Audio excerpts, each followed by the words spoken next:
Assalamualaikum warahmatullahi wabarakatuh.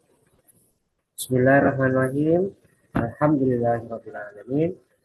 Wa bihi nasta'in wa ala umuri dunya waddin. Wassalatu wassalamu ala asyrafil anbiya'i wal mursalin sayyidina wa maulana Muhammadin wa ala alihi wa sahbihi ajmain. Rabbi shrah li sadri wa yassir li amri wahlul 'uqdatam min lisani yafqahu qawli. Amma ba'du. Baik, perkuliahan hari ini kita buka bersama-sama dengan membaca lafaz basmalah. Bismillahirrahmanirrahim. Baik, mahasiswa HKI semester 6 kelas B.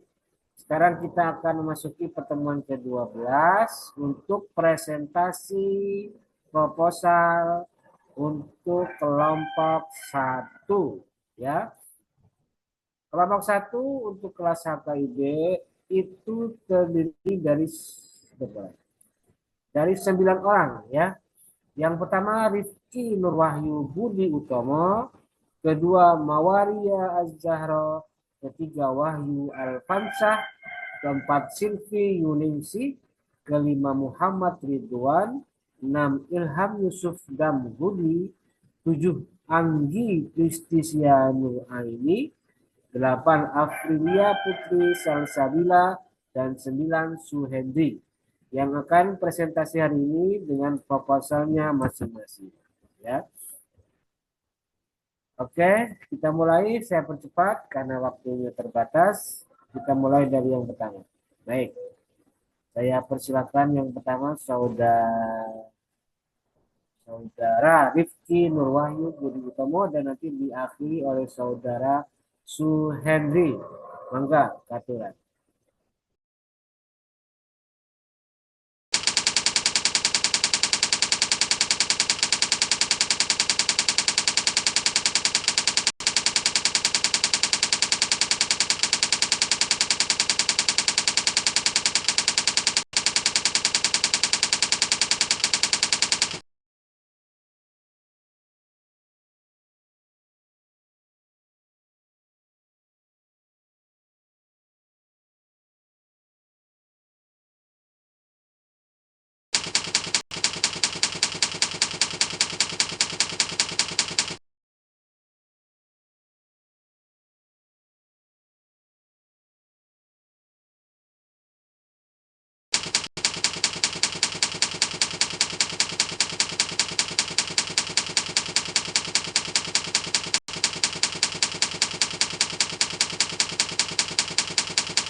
Assalamualaikum warahmatullahi wabarakatuh. Perkenalkan, nama saya Mawaria Zahra dengan NIM 221100076, jurusan Hukum Keluarga Islam, mahasiswi Fakultas Syariah Universitas Islam Negeri Sultan Maulana Hasanuddin Banten. Pada kesempatan ini saya akan memaparkan proposal skripsi saya yang berjudul Status Anak di Luar Nikah dalam Perspektif Hukum Islam. Dari latar belakang ini adalah adanya kenyataan bahwa di tengah masyarakat kita masih banyak perdebatan tentang status anak yang lahir di luar pernikahan yang sah. Dalam hukum Islam, anak seperti ini hanya dihubungkan nasabnya kepada ibu, bukan kepada ayah biologisnya. Hal ini tentu menimbulkan banyak persoalan, terutama soal hak waris, perwalian, dan pengakuan sosial. Masalah ini semakin kompleks karena pengaruh pergaulan bebas di era modern yang menyebabkan banyaknya kasus kehamilan di luar nikah. Padahal Islam sangat menjunjung tinggi kehormatan keluarga dan perlindungan terhadap anak. Dan rumusan yang saya angkat antara lain yang pertama ada bagaimana pandangan hukum Islam terhadap anak di luar nikah. Yang kedua, apa saja implikasi hukumnya, khususnya dalam hal nasab, waris, dan hak-hak perdata. Yang ketiga, bagaimana penerapan hukum Islam tentang anak luar nikah dalam sistem hukum Indonesia. Dan tujuan dari penelitian ini adalah untuk menjelaskan secara jelas bagaimana hukum Islam memandang dan mengatur tentang anak luar nikah, serta melihat bagaimana aturan ini diterapkan dalam hukum positif Indonesia. Manfaat penelitian ini secara teori bisa menambahkan khazanah ilmu di bidang hukum keluarga Islam dan secara praktis bisa menjadi panduan bagi masyarakat maupun aparat hukum agar anak luar nikah tidak didiskriminasi. Saya juga meneliti terdahulu termasuk kajian setelah putusan Mahkamah Konstitusi tahun 2010 yang mulai mengakui hubungan perdata anak luar nikah dengan ayah biologisnya. Kerangka teori yang saya gunakan antara lain adalah teori hukum Islam, hak asasi manusia, dan pendekatan normatif secara sosiologis, penelitian, dan bersifat kualitatif dengan studi pustaka sebagai metode utama. Akhir kata, saya berharap penelitian ini bisa memberikan solusi yang adil dan sesuai dengan nilai-nilai Islam dalam menyikapi isu anak luar nikah. Terima kasih. Wassalamualaikum warahmatullahi wabarakatuh.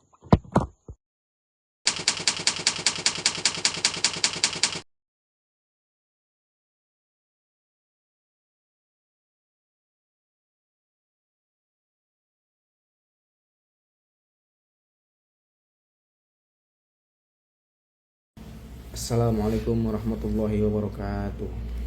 Perkenalkan, nama saya Wahyu Alfansah dengan NIM 2211110061 dari jurusan HKIB. Baik, di sini saya akan mempresentasikan sebuah proposal yang berjudul Tinjauan Teori Urf terhadap Tradisi Pernikahan di Bulan Hapit, Desa Binanga, Kecamatan Huta Bargot.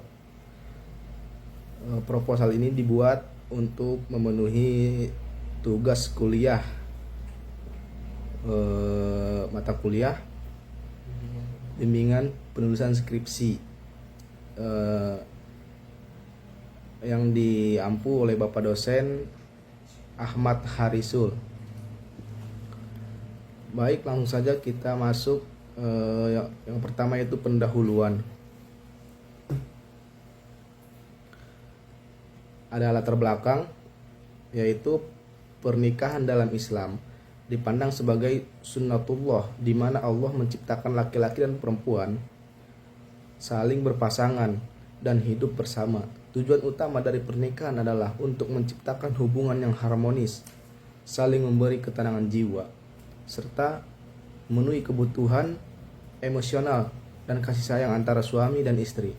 Istilah nikah secara etimologi berarti penyatuan yang mengacu pada perjanjian atau akad dan hubungan intim. Dalam perspektif syariat, pernikahan adalah akad yang melandasi kehidupan rumah tangga yang diharapkan membawa kebahagiaan.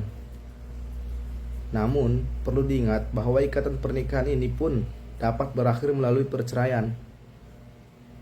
Dalam khazanah fikih berbahasa Arab, perkawinan dikenal dengan dua istilah, yaitu nikah dan zawaj. Di Indonesia, Undang-Undang Nomor 1 Tahun 1974 atau Kompilasi Hukum Islam memberikan definisi tambahan yang memperluas pemahaman tentang pernikahan dalam konteks hukum Islam di Indonesia tanpa mengubah makna esensinya. Kebudayaan di Indonesia menciptakan keragaman budaya daerah menjadi keyakinan warisan kebudayaan bangsa. Setiap daerah membawa ciri khas yang mencerminkan identitasnya dengan adat istiadat yang diwarisi dari nenek moyang dan terus terjaga hingga kini. Setiap komunitas, setiap daerah melestarikannya. Meskipun penamaan bulan Hafid memiliki keterkaitan dengan kalender Jawa dan Islam, masyarakat Desa Binanga memberikan makna khusus, menganggapnya sebagai bulan yang tidak cocok untuk merayakan acara syukuran seperti pernikahan dan khitanan. Pandangan ini dipegang teguh oleh masyarakat Desa Binanga, Kecamatan Huta Bargot, Kabupaten Mandailing Natal, yang meyakini bahwa melaksanakan pernikahan pada bulan Hafid dapat membawa kesialan atau mengganggu keharmonisan rumah tangga. Mitos ini menjadi keyakinan yang dijaga dan diwariskan dari generasi ke generasi, mencerminkan kelestarian budaya dan pandangan hidup masyarakat setempat. Dari latar belakang yang telah diuraikan di atas, maka peneliti tertarik untuk membahas permasalahan tersebut agar bisa mengetahui mengapa pernikahan di bulan Hafid tersebut dilarang, dengan judul Tinjauan Teori UF terhadap tradisi pernikahan di bulan Hafid Desa Binanga, Kecamatan Huta Bargot. Dan yang selanjutnya kita masuk pada rumusan masalah. Berdasarkan argumen yang telah diuraikan di latar belakang di atas, maka rumusan masalah pada penelitian ini yaitu yang pertama, mengapa masyarakat Desa Binanga masih percaya terhadap larangan pernikahan pada bulan Hafid. Yang kedua, bagaimana larangan menikah pada bulan Hafid di Desa Binanga, Kecamatan Huta Bargot ditinjau dari teori UF. Selanjutnya ada tujuan penelitian. Tujuan penelitian ini adalah yang pertama, untuk menganalisis kepercayaan masyarakat Desa Binanga terhadap larangan pernikahan pada bulan Hafid. Dan yang kedua, untuk mengetahui bentuk larangan menikah pada bulan Hafid di Desa Binanga, Kecamatan Huta Bargot ditinjau dari teori UF. Dan yang selanjutnya kita masuk pada manfaat atau signifikansi penelitian. Hasil penelitian ini diharapkan dapat bermanfaat bagi yang pertama secara teoritis. Studi ini dilakukan untuk meningkatkan pengetahuan kita semua tentang segala larangan menikah di bulan Hafid dan mencegah kesalahan berikutnya. Penelitian ini dapat meningkatkan pemikiran dan pemahaman tentang pengetahuan umat Islam tentang larangan menikah pada bulan Hafid. Dan yang kedua secara praktis. Bagi peneliti, penelitian ini dapat memberi wawasan pengetahuan penulis, yaitu dengan memadukan yang terdapat pada kehidupan nyata. Selain itu juga dapat lebih mengetahui bagaimana pemahaman terhadap larangan menikah di bulan Hafid di masyarakat Talang Rimbo Baru.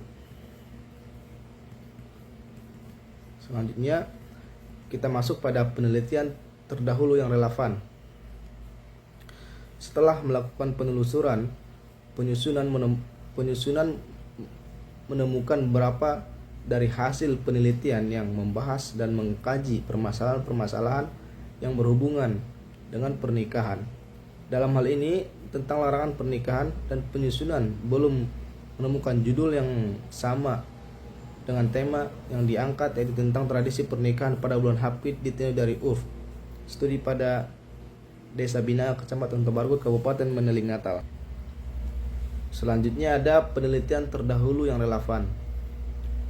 Yang pertama yaitu sudah dijelaskan tadi. Yang pertama ada penelitian dari M. Rifki Dawamil Gholbi dalam penelitian empiris kualitatifnya yang berjudul Tradisi Larangan Menikah di Bulan Hafid dalam Perspektif UF, atau studi kasus di Desa Kaliwing, Kecamatan Rambipuji, Kabupaten Jember, menemukan bahwa masyarakat Desa Kaliwining melestarikan larangan menikah di bulan Hafid berdasarkan dogma yang diyakini dapat mendatangkan musibah finansial atau kesehatan.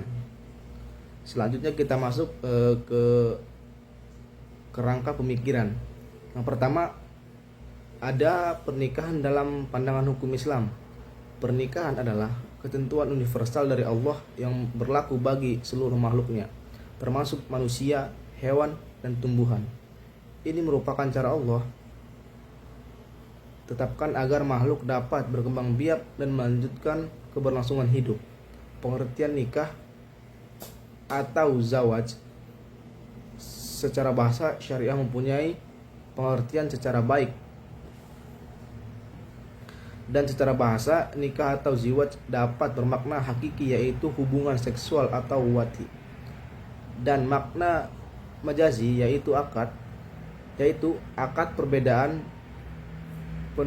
penafsiran ini menjadi perdebatan di kalangan ulama fikih karena konsekuensinya pada menetapkan hukum terkait peristiwa lain. Contohnya status anak di luar nikah. Meskipun demikian, makna akad lebih sering digunakan dalam perspektif ahli hadis dan fikih. Kemudian lanjut yang kedua yaitu teori urf. Urf secara bahasa, urf bermakna kebaikan sesuatu, sabar dan pengakuan. Dalam istilah urf merupakan kondisi manusia yang sudah ada yang dapat diterima akal. Abdul Wahab Khalaf berpendapat dan menjelaskan bahwa urf yakni kebiasaan masyarakat di mana kebiasaan tersebut sudah diketahui serta dilakukan baik dalam ketentuan maupun perbuatan dan menjauhi larangan. Selanjutnya ada tradisi. Kamus antropologi mendefinisikan tradisi sebagai adat istiadat, yaitu kebiasaan magis religius masyarakat asli yang mencakup budaya, norma, hukum dan aturan yang saling berhubungan. Praktik ini membentuk sistem aturan yang mengatur seluruh aspek dalam kerangka budaya dan bertujuan untuk mengendalikan tindakan sosial. Dan sekarang kita masuk pada metode penelitian. Metode merupakan cara pokok yang dipergunakan dalam rangka untuk mencapai tujuan dan teknik serta alat-alat tertentu dalam penelitian ini.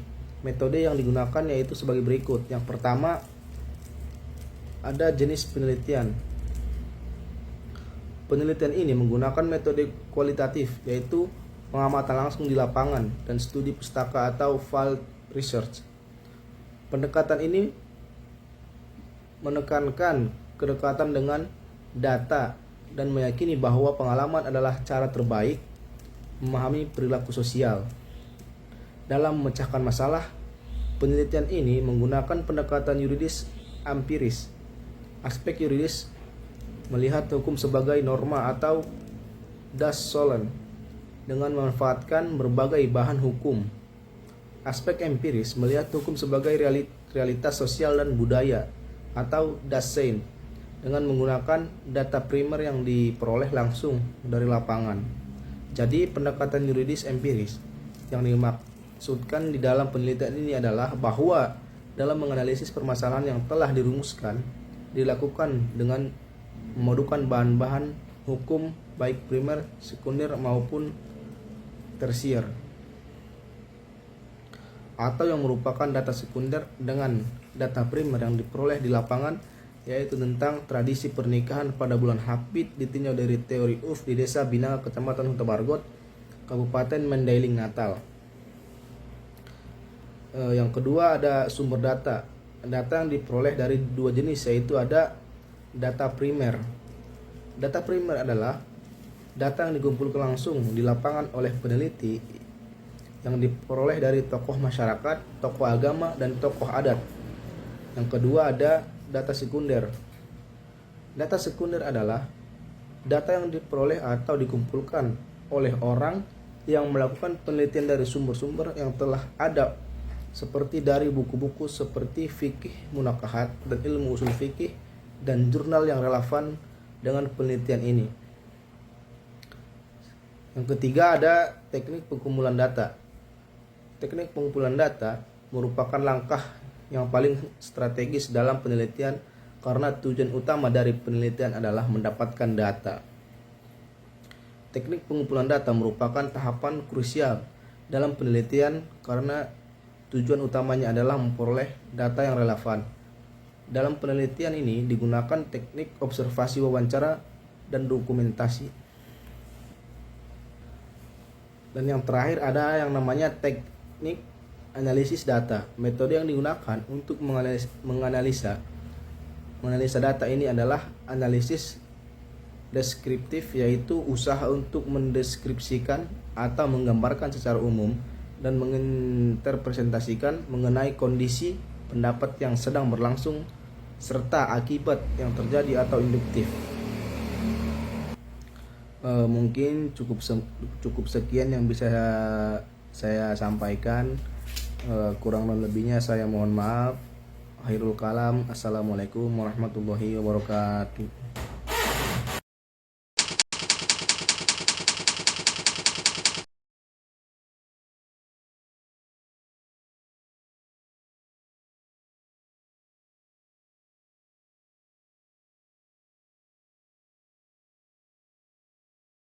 Assalamualaikum warahmatullahi wabarakatuh.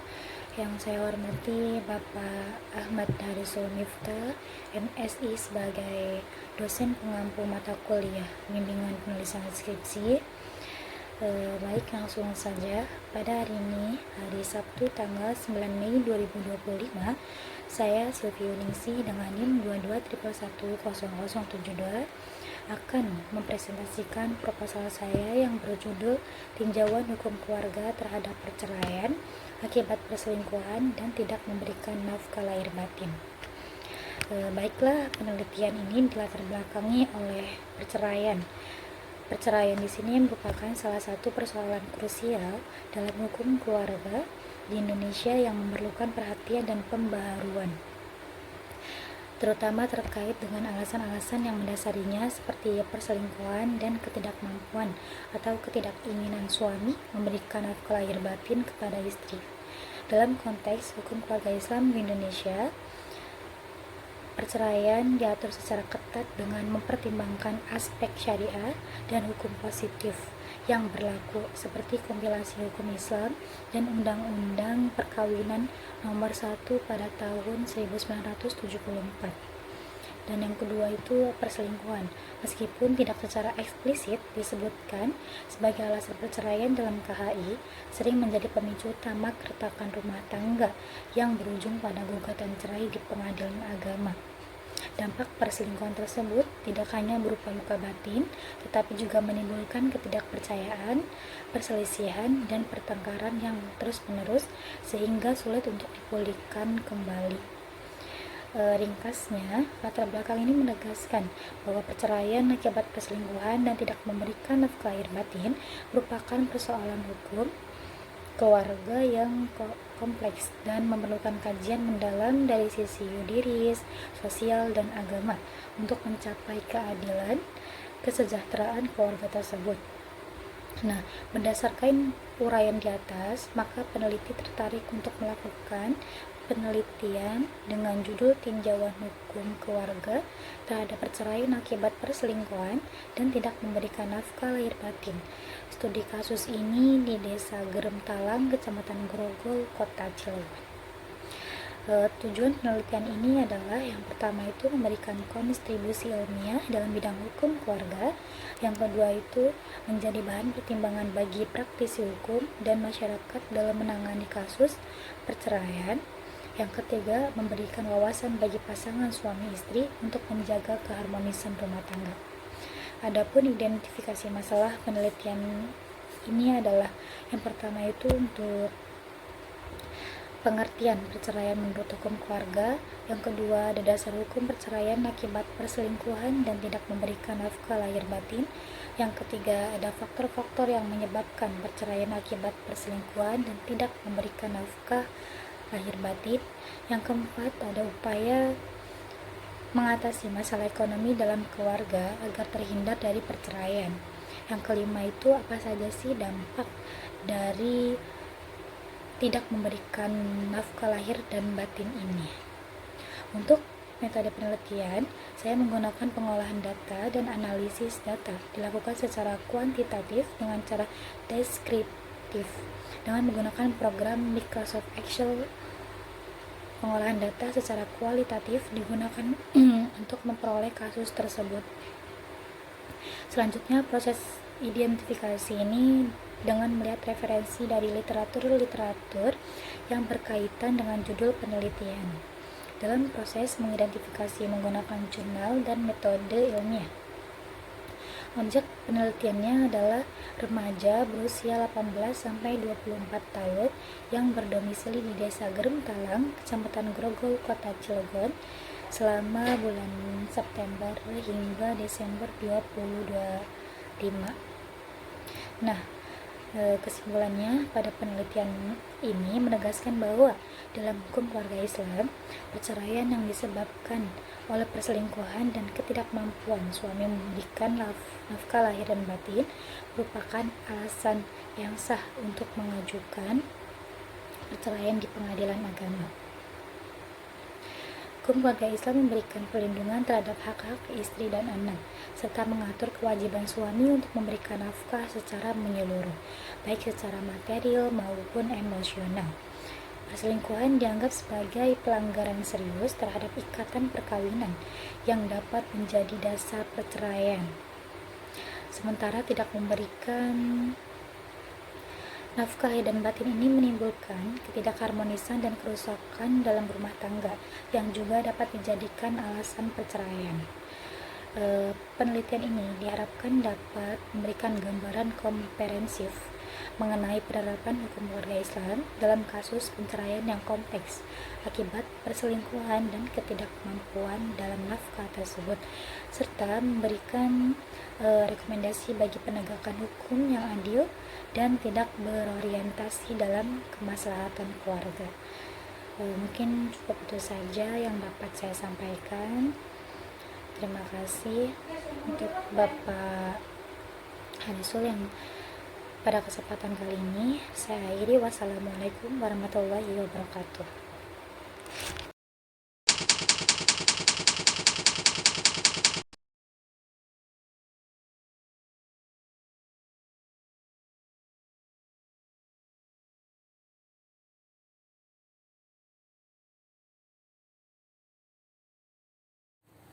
Bismillahirrahmanirrahim. Assalamualaikum warahmatullahi wabarakatuh. Alhamdulillahirabbil alamin. Wa bihi nasta'in ala umuri dunya waddin. Wassalatu wassalamu ala asrafil anbiya'i wal mursalin wa ala alihi washabbihi ajmain, amma ba'd. Yang saya hormati Bapak Ahmad Harisul Miftah, MSI, selaku dosen pengampu mata kuliah bimbingan penulisan skripsi. Baik, perkenalkan, nama saya Muhammad Ridwan, NIM 2211110075. Baiklah, saya akan mempresentasikan proposal skripsi dengan tema analisis gugur perkara dalam pernikahan poligami. Studi putusan nomor 504/G/2025 Pengadilan Agama Serang. Baik, yang pertama ada pendahuluan. Di pendahuluan yaitu ada latar belakang masalah. Poligami pada masa sekarang merupakan sebuah polemik sosial yang menimbulkan beragam respon dari masyarakat, baik yang mendukung maupun yang menolak. Pembahasan poligami bukanlah hal baru dalam dinamika kehidupan sosial. Sebagian besar perbedaan pendapat ini disebabkan oleh banyaknya pandangan masyarakat terkait berbagai aspek yang berkaitan dengan poligami, seperti hukum, termasuk aturan, batasan, persyaratan, dan hak kewajiban, kebebasan individu, serta isu-isu lainnya. Dalam putusan kali ini, yaitu putusan nomor perkara 500/Perdata.K/2025 Pengadilan Agama Serang, dalam kasus ini bahwa suami selaku pemohon mengajukan permohonan izin ke Pengadilan Agama Serang, dan dalam perkaranya ini semua persyaratan disebutkan dalam pasal 4 ayat 2 dan pasal 5 ayat 1 Undang-Undang Nomor 1 Tahun 1974 tentang perkawinan, atau yang disebut sebagai syarat kumulatif, telah dilaksanakan untuk memenuhi persyaratan izin poligami, dan juga terkait syarat fakultatif yang sudah terpenuhi oleh tergugat salah satu persyaratan izin poligami. Tetapi dalam hal ini pemohon telah lebih 2 kali tidak datang menghadap di persidangan. Maka hakim menjatuhkan putusan first take sesuai pada HIR pasal 125 dan 129 mengatur mengenai putusan first take dan upaya hukum first terhadapnya. Selain itu, tidak ada keterangan ketidakhadiran yang jelas dari pemohon yang menunjukkan adanya urgensi untuk tidak hadir pada persidangan dalam perkara permohonan izin poligami di pengadilan agama. Selanjutnya ya B, rumusan masalah. Yang pertama, ada apa dasar hukum dan pertimbangan hakim agama sekarang dalam memutus gugurnya perkara poligami secara first take nomor 504 Perdata G 2025 Pengadilan Agama Serang tersebut. Kedua, bagaimana analisis keadilan terhadap putusan first take perkara pembatalan permohonan izin poligami nomor 504 Perdata G 2025 Pengadilan Agama Serang. Yang C, tujuan penelitian. Yang pertama ada untuk menganalisis apa dasar hukum dan pertimbangan hakim dalam memutus gugurnya perkara poligami nomor 504 Perdata G 2025 Pengadilan Agama Serang tersebut.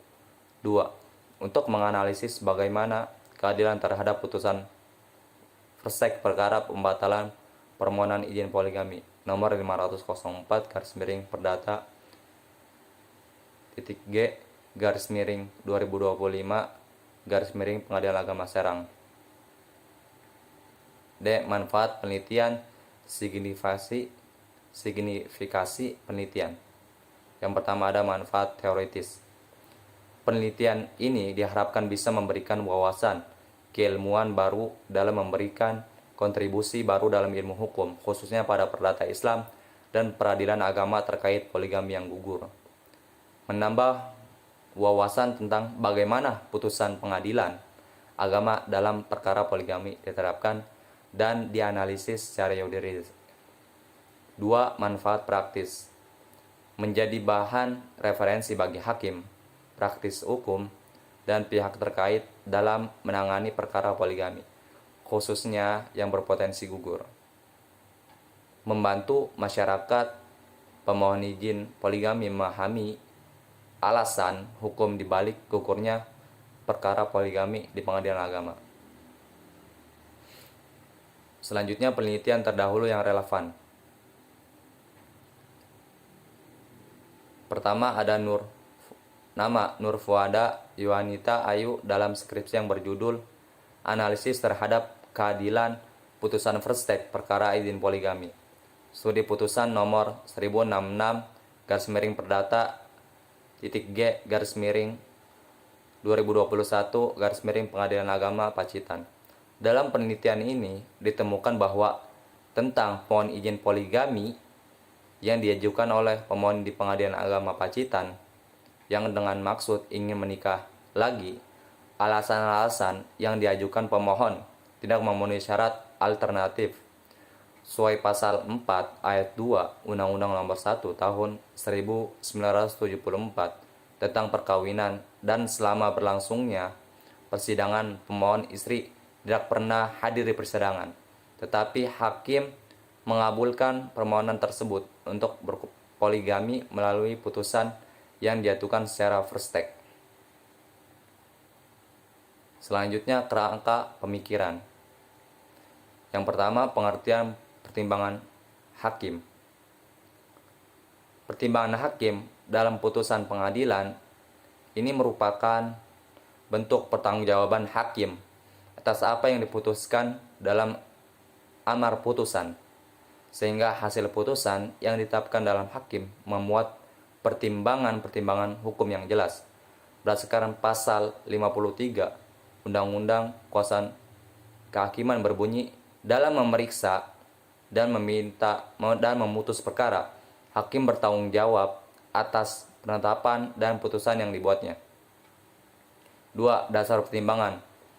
Hakim pada dasarnya, pertimbangan hakim hendaknya memuat tentang hal-hal sebagai berikut. A. Pokok persoalan dan hal-hal yang diakui atau dalil-dalil yang tidak disangkal. B.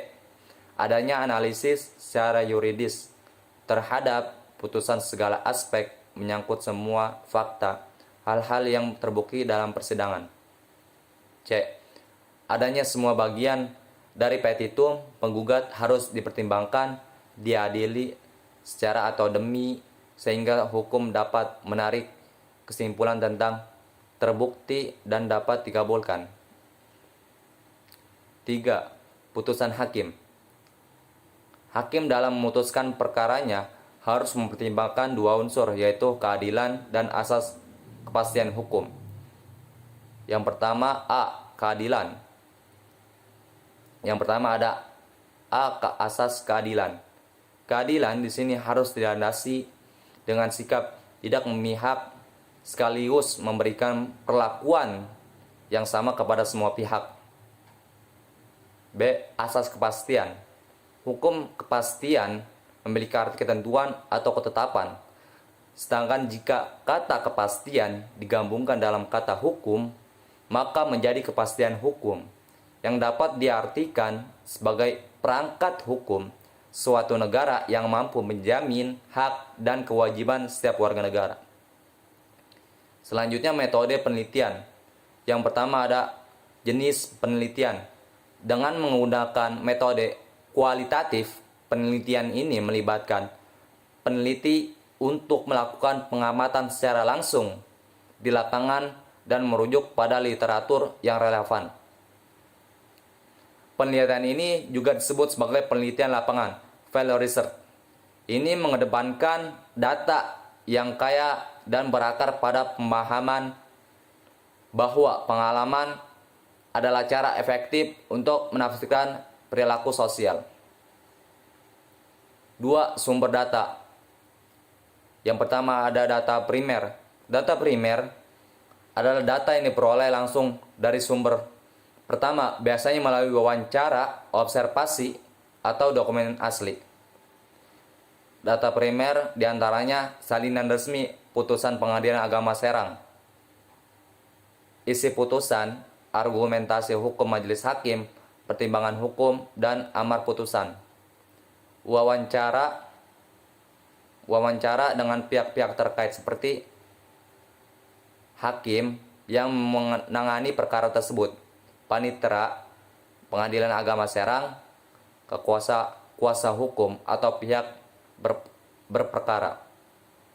Selanjutnya dokumen pengajuan izin poligami seperti surat permohonan poligami, bukti-bukti yang diajukan dalam proses persidangan, surat keterangan, bukti nafkah, izin istri pertama, dan lain-lain. Data sekunder. Data sekunder adalah data yang diperoleh dari sumber tidak langsung atau sudah melalui pengolahan seperti buku, jurnal, peraturan perundang-undang, dan lain-lain. Di antaranya yang pertama peraturan perundang-undangan. Undang-Undang Nomor 1 Tahun 1974 tentang perkawinan, kompilasi hukum Islam, khususnya pasal 55 sampai 59 tentang poligami. Peraturan Mahkamah Agung terkait gugatan perkara perdata agama. Literatur akademik. Selanjutnya itu literatur akademik, buku dan jurnal tentang hukum perkawinan Islam di Indonesia. Artikel ilmiah yang membahas gugurnya perkara dan praktik peradilan agama. Skripsi, tesis disertai terdahulu dan topik serupa. Dokumen pendukung, pedoman teknis administrasi perkara di Pengadilan Agama. Laporan tahunan peradilan agama Serang jika tersedia. Teknik pengumpulan data. A. Metode observasi, yaitu teknik pengumpulan data yang mempunyai ciri yang spesifik bila dibandingkan dengan teknik yang lain, yaitu wawancara dan kuesioner. B. Metode wawancara. yaitu proses memperoleh keterangan untuk tujuan penelitian dengan cara tanya jawab sambil bertatap muka antara penanya dan si penjawab atau responden. C. Metode dokumentasi, yaitu metode yang menyelidiki benda-benda tertulis seperti buku-buku, majalah, dokumen, peraturan-peraturan, notulen, catatan harian, dan sebagainya. Teknik analisis data. Reduksi data. A. Reduksi data. Reduksi data disebut sebagai langkah menampakkan bentuk analisis secara tajam, menggolongkan, memberi arahan, membuang yang tidak dibutuhkan, dan menyingkatkan data agar mudah untuk dibaca. B. Penyajian data. Sudah reduksian data, langkah berikutnya adalah melakukan display data, yaitu menyajikan data ke bentuk uraian singkat. Pada penelitian ini menggunakan metode descriptive analysis, yaitu sebuah teknik menganalisis yang memiliki fungsi dalam membuat deskripsi atau memberi gambaran data yang sudah dikumpulkan dengan utuh seperti yang didapat, lalu diambil kesimpulannya. C. Penarikan kesimpulan. Melalui analisis yang dilakukan, peneliti mampu menegakkan suatu yang diteliti dan memutuskan simpulan yang sesuai dengan objek penelitian. Yang terakhir, sistematika pembahasan. Dalam bab 1, yaitu dalam sistematika pembahasan, yaitu adapun penulisan sebagai berikut. Yang pertama ada pembahasan bab 1, yaitu pendahuluan yang meliputi latar belakang masalah, rumusan masalah, tujuan penelitian, manfaat signifikasi penelitian, penelitian terdahulu yang relevan, kerangka pemikiran, metode penelitian, dan sistematika pembahasan. Bab 2, pada bab ini terdapat isi mengenai kajian teori yang diterapkan saat menjelaskan dan mendeskripsikan objek penelitian, meliputi penjelasan umum, poligami, pertimbangan dan putusan hakim, penerapan keadilan, pengertian asas keadilan dan kepastian hukum, dan kemanfaatan dan putusan Versteeg. Pembahasan bab 3. Pada bab ini akan mendeskripsikan terkait putusan Pengadilan Agama Serang nomor perkara 504 PDT garis perdata titik G garis miring 2025 garis miring Pengadilan Agama Serang yang mencakup duduk perkara, pertimbangan hakim, dan amar putusan. Bab 4 membahas hasil analisis penelitian, yaitu pertimbangan hakim dalam putusan Pengadilan Agama Serang nomor perkara 504 garis miring perdata titik G garis miring 2025 garis miring Pengadilan Agama Serang, serta analisis ketentuan penetapan harta bersama pernikahan poligami dalam hukum positif. Penetapan harta bersama pernikahan poligami. Selanjutnya bab 5 merupakan bagian akhir dari penelitian ini serta memberikan kesimpulan penelitian ini dan meminta saran kepada para pembaca untuk membangun dalam tahap penyempurnaan penelitian ini. Mungkin cukup sekian dari saya, kurang lebihnya mohon maaf. Wallahu a'lam bishawab. Wassalamualaikum warahmatullahi wabarakatuh.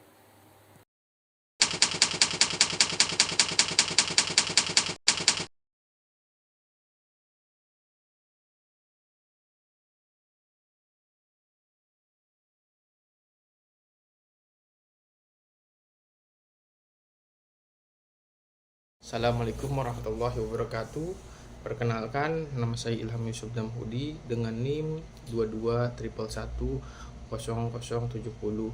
Pada kesempatan kali ini saya ingin mempresentasikan proposal yang saya buat untuk tugas bimbingan penulisan skripsi dengan dosen pengampu Bapak Ahmad Harisul.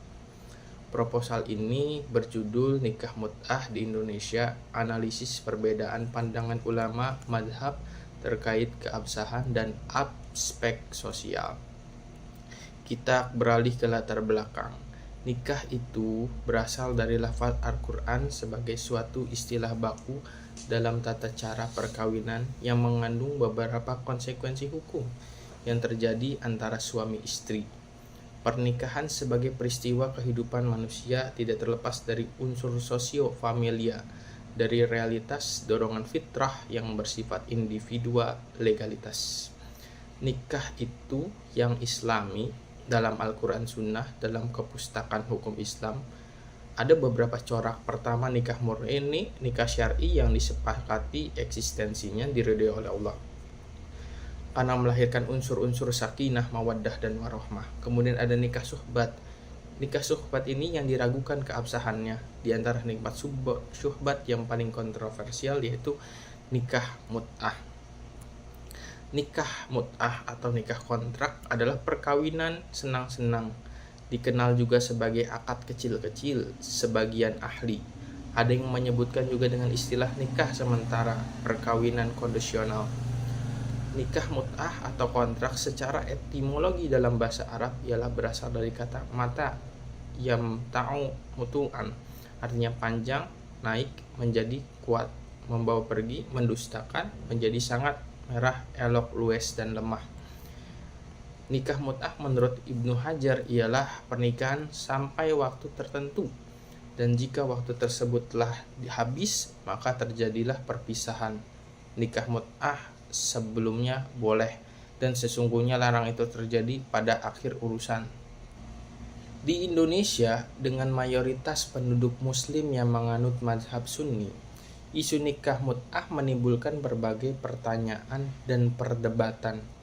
Pemahaman masyarakat terhadap nikah mut'ah beragam, dan praktik ini berpotensi menimbulkan implikasi sosial, hukum, dan etika yang kompleks. Oleh karena itu, penelitian mengenai pandangan ulama mazhab terhadap keabsahan dan implikasi sosial nikah mut'ah Indonesia menjadi penting sekali, memberi pemahaman yang lebih mendalam dan objektif. Adapun hal yang menarik berdasarkan argumen yang telah diuraikan di latar belakang di atas, ada pembahasan-pembahasan yang akan dibahas pada penelitian ini, yaitu bagaimana pandangan ulama dari berbagai mazhab, terutama Sunni dan Syiah, mengenai keabsahan nikah mut'ah berdasarkan dalil-dalil naqli Al-Quran dan hadis dan akli ijtihad. Yang kedua, bagaimana perspektif hukum positif di Indonesia terhadap nikah mut'ah. Adapun tujuan penelitian ini adalah yang pertama untuk menganalisis secara komparatif pandangan ulama dari berbagai mazhab mengenai keabsahan nikah mut'ah berdasarkan dalil-dalil yang relevan. Yang kedua, menganalisis kedudukan nikah mut'ah dalam sistem hukum di Indonesia. Adapun manfaat penelitian ini, yang pertama secara teoritis. Penelitian ini untuk menambah wawasan dan pengetahuan kita semua mengenai khazanah ilmu pengetahuan, khususnya dalam bidang hukum, Islam, dan studi gender mengenai nikah mut'ah. Hasil penelitian ini dapat memberikan sumbangan pemikiran, pengembangan ilmu pengetahuan, dan wawasan terhadap pengetahuan umat Islam tentang praktik nikah mut'ah. Yang kedua, secara praktis, bagi peneliti, penelitian ini dapat memberi wawasan, pengetahuan penulis, pemahaman yang lebih jelas kepada masyarakat, tokoh agama. Bagi masyarakat, penelitian ini dalam skripsi ini juga diharapkan dapat menjadi salah satu bacaan untuk menambah pengetahuan dan wawasan mengenai pemahaman nikah mut'ah yang melalui dalil-dalil yang relevan. Adapun penelitian terdahulu yang relevan diantaranya adalah penelitian studi yang dilakukan oleh Agus Salim Nasution, kemudian penelitian dalam bentuk skripsi dilakukan oleh Faujan Rahmati Harisno, kemudian penelitian terkait dilakukan oleh Agus Salim Nasution dalam bentuk tesis, kemudian penelitian Suwartini melalui tesisnya tahun 2007. Adapun kerangka pemikirannya, yang pertama adalah dalil-dalil Al-Quran dan hadis yang menjadi dasar perbedaan pandangan mengenai keabsahan nikah mut'ah. Aliran pertama mengemukakan berapa dalil, dan orang-orang menjaga kemaluannya kecuali terhadap istri-istri mereka atau budak yang mereka miliki. Maka sesungguhnya mereka dalam hal ini tiada tercela. Barang siapa mencari di balik itu, maka mereka itulah orang-orang yang melampaui batas. Dia yang membatasi hubungan kelamin yang dihalalkan. Yang kedua ada hadis. Di sini mengalami banyak sekali perbedaan pendapat daripada ulama. Rasulullah bersabda, sungguh aku telah bolehkan kepadamu nikah mut'ah dengan para wanita, dan sungguh Allah telah mengharamkan yang mengenai itu sampai hari kiamat. Maka barang siapa yang ada punya wanita, maka hendaklah ikuti jalannya, dan jangan mengambil dari mahar yang telah kamu berikan. Pada mulanya Nabi SAW pernah memperkenalkan nikah mut'ah, lalu ia mengharamkan, jadi pembolehan mut'ah otomatis mansuh, telah dilarang atau diharamkan. Kemudian ada khabar sahabi, wajah istidlalnya kata Rasul menunjukkan bahwa mut'ah itu dilarang, kemudian dibolehkan secara rukhsah, yang mengandung arti kebolehannya adalah karena darurat. Setelah hilang darurat, maka kembali dilarang oleh Nabi SAW dilihat dari perspektif Al-Quran. Kemudian teori sosiologi hukum. Teori sosiologi hukum Islam tujuan utamanya adalah untuk mengungkapkan dampak sosial dan hukum dari praktek ini, serta memahami perbedaan pandangan antara kelompok-kelompok Islam terutama dalam konteks masyarakat Indonesia. Penelitian ini juga ingin menjelaskan relevansi dan penerapan hukum Islam terkait nikah mut'ah dalam kehidupan sosial yang lebih luas. Penelitian ini menggunakan pendekatan kualitatif dengan metode deskriptif analisis. Metode ini bertujuan untuk memberikan gambaran mendalam dan sistematis mengenai fenomena nikah mut'ah dalam perspektif hukum Islam dan sosiologi hukum nikah mut'ah. Menurut pandangan Syiah Imamiyah, merupakan pernikahan sementara dengan batasan waktu tertentu bertujuan untuk memberi kenikmatan sementara. Praktek ini memiliki perbedaan mendasar dengan pernikahan permanen, seperti tidak adanya hak waris dan kewajiban naskah. Meskipun diterima oleh sebagian kalangan Syiah, mayoritas ulama dari mazhab Sunni menganggap nikah mut'ah sebagai praktik yang bertentangan dengan tujuan utama pernikahan dalam Islam, yaitu membangun keluarga yang sakinah dan memberikan perlindungan hukum bagi perempuan. Dan adapun metode penelitian, yang pertama itu jenis penelitian. Penelitian ini termasuk penelitian kualitatif, yaitu penelitian yang dilakukan langsung pengamatannya di lapangan dan buku, atau dengan kata lain penelitian ini adalah bentuk penelitian field research atau penelitian lapangan. Penelitian ini menekankan pada kedekatan data dan berdasarkan konsep bahwa pengalaman merupakan cara terbaik untuk memahami perilaku sosial. Kemudian sumber data. Data yang diperoleh dari dua jenis, yaitu data primer. Data primer adalah data yang dikumpulkan langsung di lapangan oleh peneliti yang diperoleh dari masyarakat, tokoh agama, dan tokoh adat. Kemudian data sekunder. Data sekunder adalah data yang diperoleh atau dikumpulkan oleh orang yang melakukan penelitian dari sumber-sumber yang telah ada, seperti dari buku-buku seperti Fiqh Munakahat dan ilmu usul fiqh dan jurnal yang relevan dengan penelitian ini. Teknik pengumpulan data ada bermacam-macam di sini. Yang pertama, metode observasi sebagai teknik pengumpulan data memiliki karakteristik yang khas, membedakan wawancara dan kuesioner. Kemudian metode wawancara merupakan cara pengumpulan dalam data dalam penelitian melalui interaksi langsung, berupaya tanya jawab antara pewawancara dan responder. Ketiga, metode dokumentasi, yaitu metode yang menyelidiki benda-benda tertulis seperti buku-buku, dokumen, peraturan-peraturan, notulen, catatan harian, dan sebagainya. Dokumentasi bisa juga digunakan sebagai salah satu upaya pencarian data, baik berupa surat menyurat, catatan pribadi, maupun foto-foto data yang diperoleh dari dokumentasi. Analisis data. Digunakan untuk menganalisa data ini adalah analisis deskriptif, yaitu usaha untuk mendeskripsikan atau menggambarkan secara umum dan menginterpretasikan mengenai kondisi pendapat yang sedang berlangsung serta akibat terjadi atau induktif.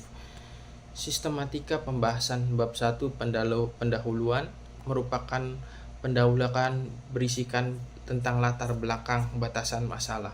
Bab 2 landasan teori. Bab ini membahas tentang dalil-dalil perbedaan pendapat ulama. Bab 3 ini membahas kondisi objek penelitian yakni di daerah Indonesia. Bab 4, bab ini memaparkan hasil penelitian mengenai pendapat tokoh agama, pendapat ulama, dalil-dalil Al-Quran dan hadis terkait nikah mut'ah. Bab 5 penutup. Bab ini berisikan kesimpulan dan saran hasil dari penelitian mengenai hal-hal yang telah dibahas oleh peneliti. Mungkin itu saja yang bisa disampaikan, kurang lebihnya mohon maaf. Allahumma waffiq ila aqwamit thoriq. Wassalamualaikum warahmatullahi wabarakatuh.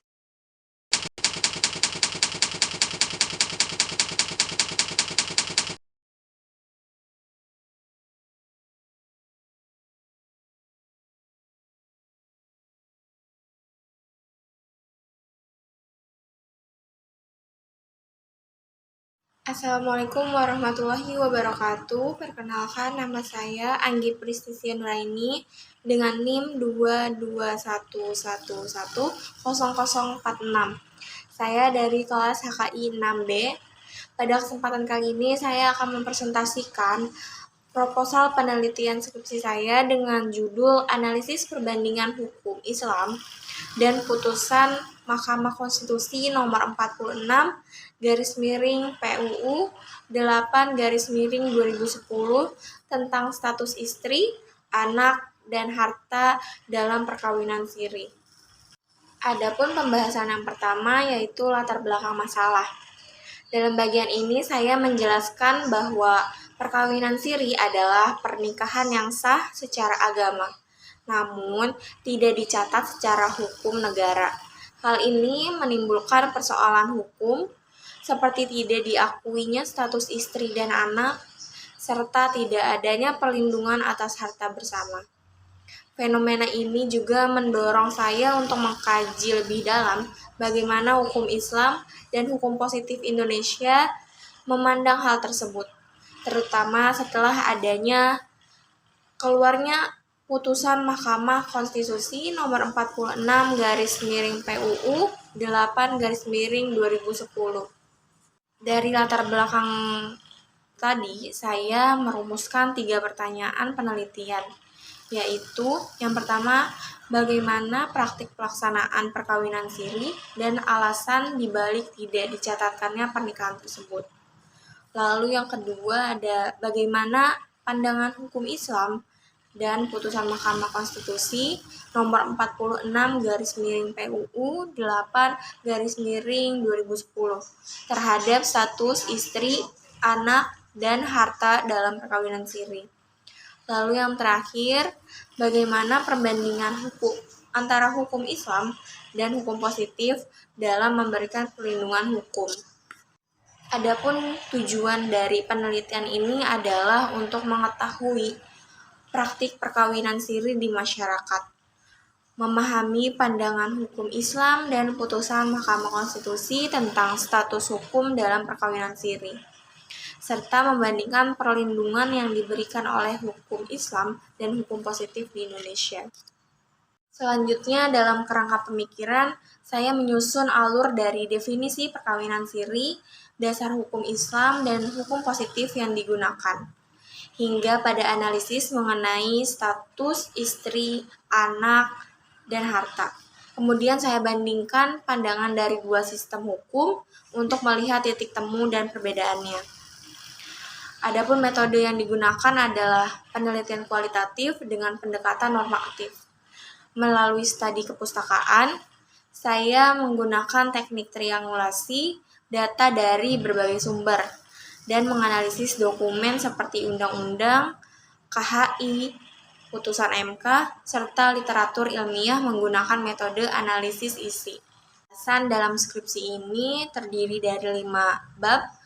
Bab pertama adalah pendahuluan, bab kedua kajian teoritis, bab 3 kondisi objektif di masyarakat, bab 4 pembahasan hasil penelitian dan perbandingan hukum, dan bab 5 penutup yang kesimpulan dan saran.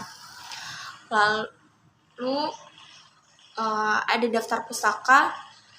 Daftar pustaka saya terdiri dari berbagai sumber primer dan sekunder, termasuk undang-undang perkawinan, kompilasi hukum Islam, putusan Mahkamah Konstitusi, serta berbagai jurnal ilmiah dan buku yang relevan dengan tema penelitian ini. Sekian presentasi penelitian proposal skripsi. Kurang lebihnya mohon maaf. Wassalamualaikum warahmatullahi wabarakatuh.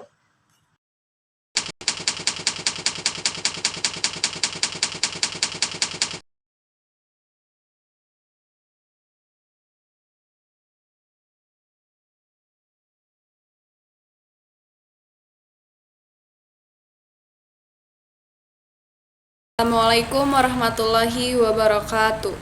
Perkenalkan, nama saya Afrilia Putri Salsabila dengan NIM 221110040. Kelas KIB semester 6 dengan mata kuliah bimbingan penulisan skripsi. Dengan ini saya akan mempresentasikan hasil dari proposal penelitian yang saya ambil terkait dengan judul analisis izin poligami oleh suami karena alasan belum memiliki keturunan dalam putusan nomor 3847 PDTG 2018 PA Pengadilan Agama Tiga Raksa. Adapun yang menjadi latar belakang masalah dari penelitian yang saya angkat, yang saya ambil, yaitu dalam bagian ini saya memaparkan bahwa poligami meskipun diperbolehkan dalam Islam dan hukum Indonesia tetap harus melalui proses hukum yang ketat. Salah satu alasannya adalah jika istri tidak memberikan keturunan. Namun, dalam praktiknya sering terjadi ketidaksesuaian antara syarat yang diatur hukum dan pertimbangan hakim di pengadilan. Hal ini menjadi fokus penelitian saya karena menunjukkan ketimpangan antara norma hukum dan keadilan bagi perempuan. Adapun rumusan masalah yang akan dipertanyakan untuk penelitian ini yaitu terdapat 3 pertanyaan. Yang pertama itu bagaimana pertimbangan hukum hakim dalam mengabulkan permohonan poligami dengan alasan belum memiliki keturunan. Yang kedua, apakah putusan tersebut sudah sesuai dengan Undang-Undang Perkawinan atau Undang-Undang Nomor 1 Tahun 1974 tentang perkawinan. Yang ketiga, bagaimana kesenjangan antara teori hukum dan praktiknya dalam kasus ini. Adapun tujuannya adalah untuk menganalisis pertimbangan hakim dalam putusan, mengkaji kesesuaian dengan hukum yang berlaku, dan serta melihat sejauh mana praktik pengadilan mencerminkan nilai-nilai keadilan dalam hukum lainnya. Selanjutnya untuk manfaat. Secara teoritis, penelitian ini diharapkan memperkaya pemahaman tentang hukum keluarga dan keadilan bagi perempuan. Adapun secara praktis, dapat menjadi bahan refleksi bagi hakim, pengacara, dan pembuat kebijakan agar lebih mempertimbangkan aspek sosial dan psikologis istri dalam perkara poligami. Ada 4 penelitian yang sebelumnya yang membahas tentang izin poligami di Indonesia. Hasilnya menunjukkan bahwa banyak pertimbangan hakim hanya melihat aspek formal tanpa menggali dampak sosial terhadap istri. Penelitian ini saya melanjutkan diskusi tersebut dengan studi kasus pada putusan nomor 3847 PDTG 2018 Pengadilan Agama Tiga Raksa. Selanjutnya untuk rangka pemikiran, saya menggunakan 2 teori utama. Yang pertama itu ada teori hukum sebagai alat rekayasa sosial atau Rashcepon. Yang kedua itu ada teori hukum progresif atau Sejipto Raharjo. Kedua teori ini menekankan bahwa hukum tidak hanya soal aturan formal, tetapi harus mempertimbangkan realitas sosial dan keadilan substantif, terutama bagi perempuan yang rentan dirugikan oleh praktik poligami. Untuk metode penelitian, saya menggunakan pendekatan kualitatif dan jenis penelitian yuridis sosiologis, yakni sumber data putusan pengadilan, wawancara, dan dokumen hukum. Untuk teknik analisis, konten analisis, dan analisis kritis terhadap isi putusan dan konteks sosialnya. Baik, itu saja yang dapat saya sampaikan terkait dengan proposal penelitian yang saya ambil. Kurang lebihnya mohon maaf. Wallahu muwaffiq ila aqwamit thoriq. Wassalamualaikum warahmatullahi wabarakatuh.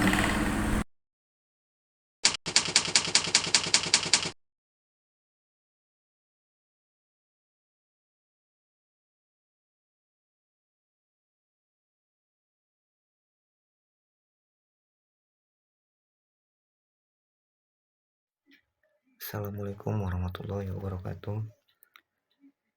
Yang saya hormati Bapak Ahmad Harisul Miftah, MSI, selaku dosen pengampu mata kuliah bimbingan penulisan skripsi. Saya Suhendri, NIM 2211100052, akan mempresentasikan proposal skripsi saya yang berjudul Peran Mediasi dalam Penyelesaian Sengketa Perceraian di Pengadilan Agama studi kasus di Pengadilan Agama Pandeglang. Latar belakang masalah saya adalah sepanjang tahun 2024 angka perceraian di Kabupaten Pandeglang tercatat masih cukup tinggi berdasarkan data dari Pengadilan Agama Pandeglang. Terdapat 1.453 gugatan perceraian yang masuk dan 1.429 diantaranya telah diputus. Nah, dari jumlah tersebut 1.192 perkara merupakan cerai gugat yang diajukan oleh pihak istri. Nah, sementara 237 lainnya adalah cerai talak yang diajukan oleh pihak suami.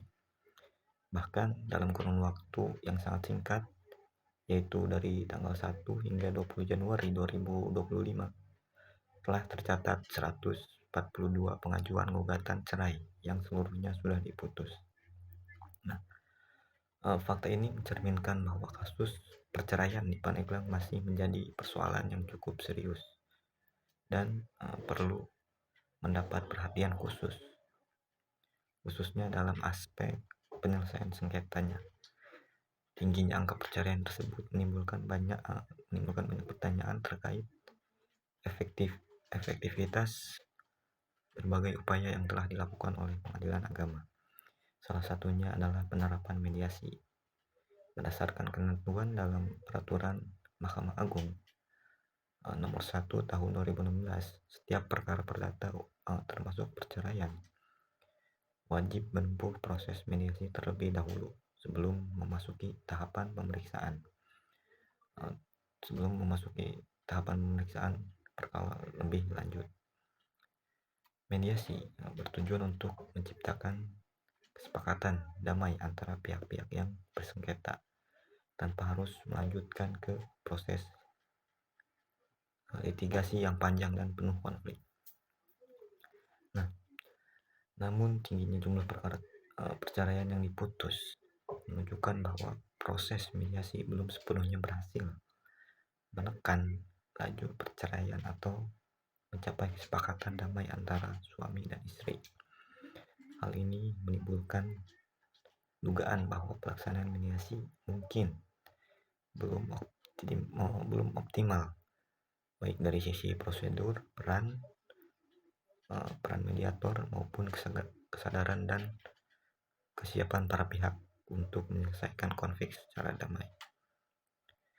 Nah, melihat fenomena tersebut, perlu dilakukan kajian mendalam mengenai peran mediasi dalam penyelesaian sengketa perceraian di Pengadilan Agama Pandeglang. Studi ini penting untuk mengetahui sejauh mana efektivitas mediasi dalam mengurangi jumlah perkara yang berujung pada perceraian.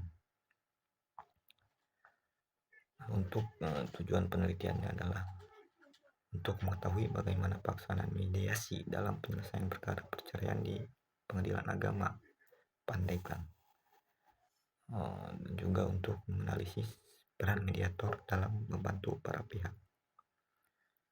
Selanjutnya untuk metode penelitian saya, yaitu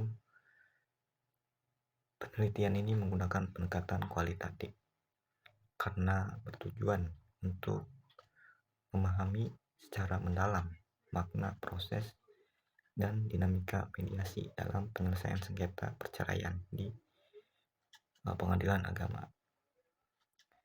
Menurut Ali dan Yusuf, penelitian kualitatif merupakan jenis penyelidikan yang tidak menggunakan prosedur statistik, melainkan menekankan pada pemahaman terhadap fenomena sosial. Oleh karena itu, penelitian ini lebih menyoroti interaksi antara para pihak, peran mediator, dan konteks sosial dalam proses mediasi. Untuk penelitian ini akan dilaksanakan di Pengadilan Agama Pandeglang yang berlokasi di Kabupaten Pandeglang, Provinsi Banten. Cukup sekian presentasi saya. Mohon maaf bila ada kesalahan. Wassalamualaikum warahmatullahi wabarakatuh. Baik, mahasiswa sekalian, itu tadi 9 mahasiswa yang sudah presentasi, minus 1 ya. Saudara Rifki Nurwahyu Budi Utomo. Alasannya sudah disebutkan tadi, kapasitas videonya terlalu gede sehingga saya repot untuk mengkonvert dan dijadikan satu dengan video-video yang lain. Tetapi saya akan berikan review saya untuk proposal saudara Rifki Nurwahyu. Oke, baik. Secara umum saya simpulkan bahwa 9 mahasiswa ini itu sama persoalannya. Masalah pertamanya sama. Apa? Sama-sama apa itu? Tidak presentasi secara komprehensif. Ya, sama-sama tidak komprehensif. Kenapa bisa begitu? Ya karena apa? Tidak membuat video lampirannya, tidak ada. Jadi monoton saja. Tidak ada tambahan semacam visualisasi poin-poin apa di dalam proposal yang dia harus jelaskan. Jadi itu ya. Sementara di kelas A kelompok 1 semua interaktif, ada tampilan ininya ya, tampilan proposalnya, ada penjelasan dari mahasiswa yang bersangkutan dan seterusnya. Jadi interaktif. Jadi apa? Ada interaksi walaupun tidak ada interaksi secara langsung karena itu video. Jadi itu ya sama dari Rifki, kemudian siapa ini? Itu juga Mawaria juga, Wahyu juga, Silvi, Ridwan, Ilham, Anggi, dan Afrilia serta Suhendri. Harusnya kalian buat video yang komprehensif, artinya harus ada penjelasan yang Anda tampilkan proposalnya di dalam layar video kalian. Harusnya begitu ya. Berikutnya saya akan berikan penilaian atau review untuk setiap kelompok. Oke. Saya share dulu ya ininya, videonya. Sorry, video apa? Proposalnya. Maaf. Bentar ya. Oke ya, saya tampilkan.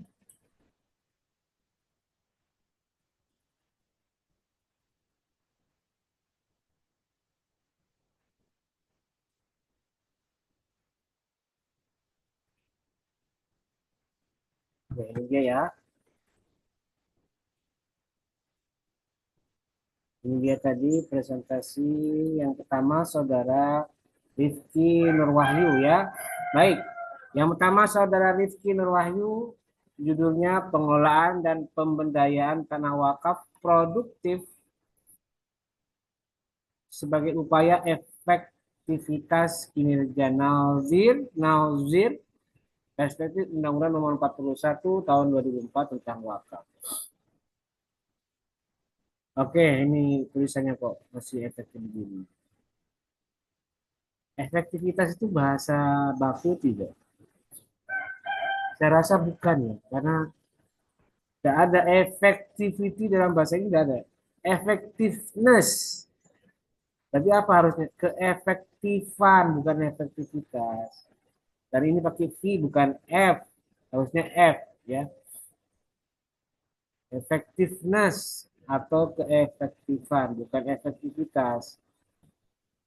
Ya ini salah kaprah ini, masih sering salah penulisan. Oke, berikutnya saudara Rifki Nurwahyu, catatan saya.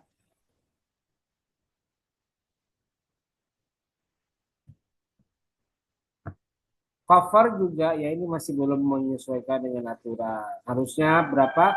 18 nomornya, nomor font atau nomor tulisan. Times New Roman masih belum, ini baru Calibri ya, ganti harusnya. Ini harus 12 ya. Yang proposal sampai nama saya udah belum ada harusnya. Ini kan proposal Anda, bukan mata kuliah. Harusnya begitu. Ungkaplah Anda sedang presentasi proposal, bukan tugas mata kuliah. Ini harusnya sama, Times New Roman, fontnya 12. Ini sama juga harus Times New Roman dan fontnya 16. Ini yang sini 16, yang atas 18. Oke, itu catatan saya yang pertama. Yang kedua, Saudara Rifki, ini dia. Nah, apa? Masih ada pendahuluan. Tidak perlu. Apa yang didahului? Tidak ada. Proposalnya proposal. Itu bukan skripsi. Belum jadi skripsi, baru proposal. Jadi tidak perlu ada tulisan pendahuluan dimanapun di dalam proposal ini. Berikutnya, catatan kaki. Ini apa ini? Kalau ini buku, maka harus disebutkan ada penulisnya. Dan biasanya ada ya, siapa tim penulisan buku tentang wakaf. Judulnya apa ini? Kayak judulnya. Terus produksi di apa penerbitnya mana? Harus ada ini. Kalau memang direktorat, ya tulis Direktorat Pemberdayaan Zakat dan Wakaf. Kemudian ini ada apa ini? Kok internet ini apa? Ya kalau footnote-nya merujuk pada buku atau e-book, ya tulis data bukunya. Jadi kalau internet ya tulis kapan diaksesnya dan harus konsisten. Ya. Dan juga footnote masih ada kesalahan. Nah ini dia. Ini jurnal. Ini jurnal apa ini? Cara penulisan jurnal bagaimana? Aturannya seperti apa? Beda dengan yang Anda tulis ini. Ya. Coba dicek lagi buku pedomannya. Lihat cara penulisan footnote untuk atau catatan kaki untuk sumber jurnal. Baca lagi yang benar, Rifki ya. Kemudian juga footnote ya, masih ada kesalahan. Banyak bahkan. Sudah semuanya salah. Nih, salah ini. Mana kesalahannya? Cari sendiri. Ya. Dan tidak boleh ada gelar di footnote atau catatan kaki termasuk di dalam daftar pustaka. Tidak boleh ada gelar doktor, MA, tidak perlu. Termasuk di dalam skripsi atau proposal. Tidak boleh ada gelar. Kalau Anda suka, ya tidak usah nulis skripsi lah.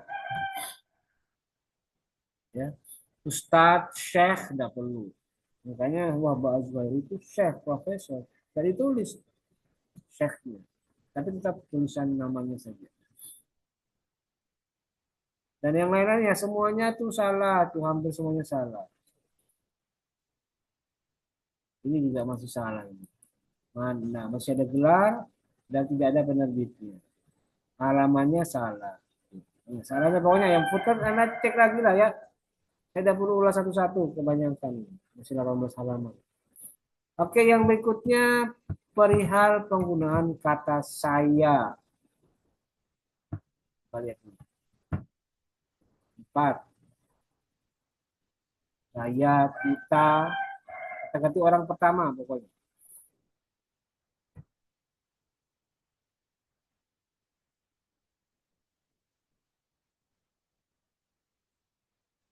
Nah ini nih, saya. Nah ini tidak boleh ya, ganti tidak boleh. Penulis kalau misalnya mau diganti. Pengalaman atau permasalahan yang penulis dapatkan dari kasus ini bukan saya, kami, kita. Kemudian pada rumusan masalah.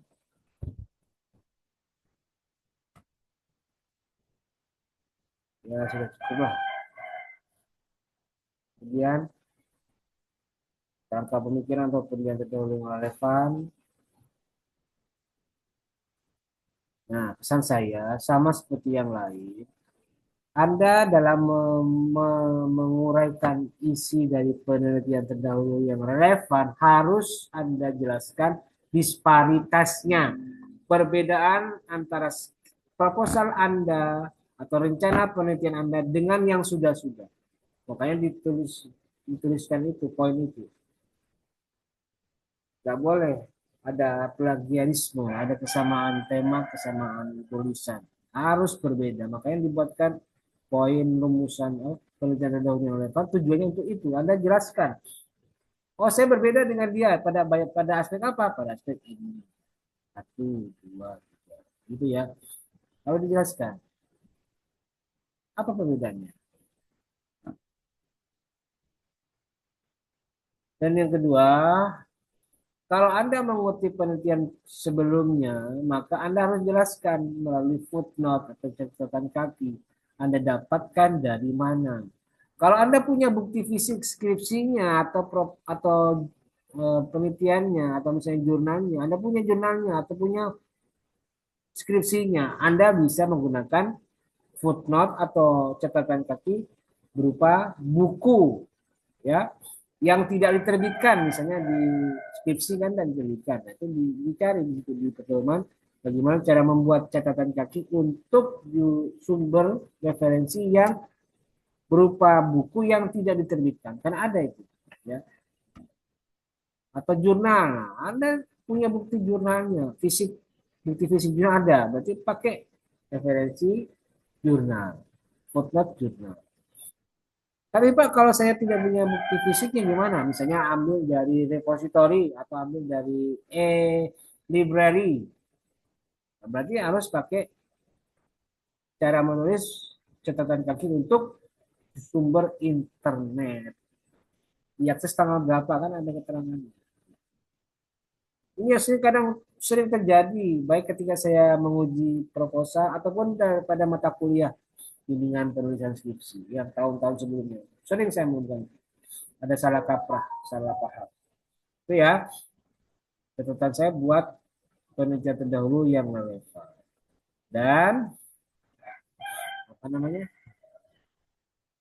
Istilah penulisan Islam, penulisan kampus itu harus besar, huruf kapital ya di bagian depannya.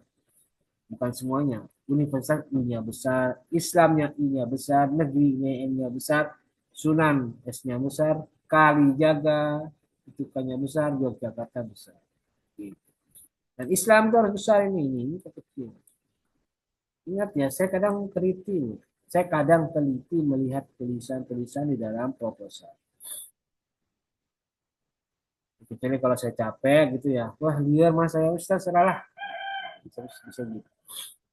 Oke, itu catatan saya untuk penelitian terdahulu yang relevan.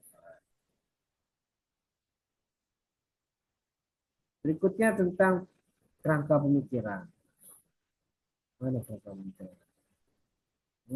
Ada nggak ini Rifki? Kerangka pemikiran kamu ada nggak? Ini panjang amat penelitian terdahulu yang relevan. Nah, usah panjang-panjang. Ini jelaskan saja, to the point aja. Terlalu panjang ini. Ya. Nah, kalau mau panjang, yang rada-rada panjang dikit, ya ini kerangka pemikiran, ya. Kerangka. Ya, harus teliti ya. Ini dipanjangin tidak apa-apa, karena Anda menjelaskan teori-teorinya.